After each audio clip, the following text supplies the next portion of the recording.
Assalamualaikum anak-anak. Hari ini kita belajar bahasa Indonesia tentang struktur teks berita kelas 8. Anak-anak, kemarin kita sudah mempelajari pengertian teks berita. Masih ingat? Teks berita adalah teks yang mengandung informasi dari berbagai media cetak, bisa dari televisi atau dari media lainnya.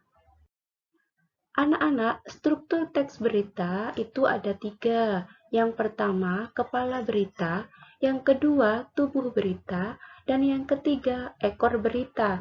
Nah, ketiga bagian ini digambarkan seperti piramida terbalik. Karena di bagian kepala itu adalah informasi yang sangat penting. Di tubuh berita, informasi penting.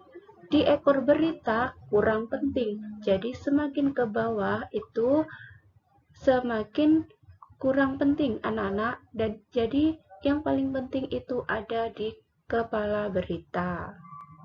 Kita bahas satu-satu ya. Anak-anak, yang pertama adalah kepala berita. Berisi pembuka dari peristiwa yang diberitakan di teks tersebut. Umumnya tertera penjelasan singkat mengenai berita yang sedang dibahas. Yang kedua adalah tubuh berita. Berisi proses kejadian dari awal sampai akhir berdasarkan peristiwa yang terjadi. Menjelaskan berdasarkan fakta yang ada. Dan yang ketiga adalah ekor berita. Berisi referensi dari narasumber di dalam berita. Nah, ini sudah ada contoh teks berita longsor kembali hantui warga Garut. Ini ada beberapa paragraf ya. Kita ulas satu-satu.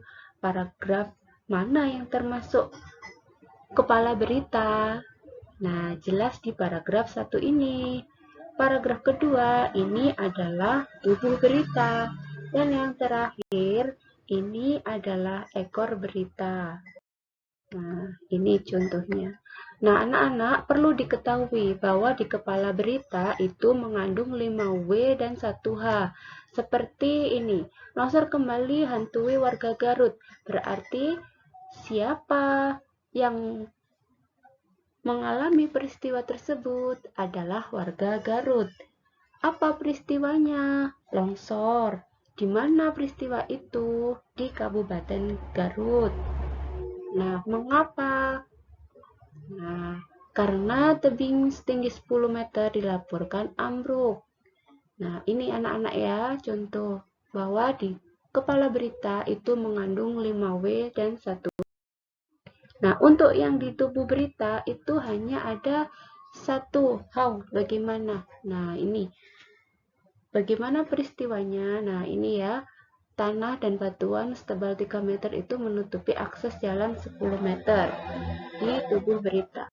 Dan yang terakhir adalah ekor berita. Itu berisi narasumber, referensi narasumber dari teks tersebut. Nah, seperti ini narasumbernya adalah BPBD Garut IMAT yang mengatakan bahwa bencana longsor itu menimpa akses transportasi. Bagaimana anak-anak? Selamat belajar, terima kasih. Wassalamualaikum warahmatullahi wabarakatuh.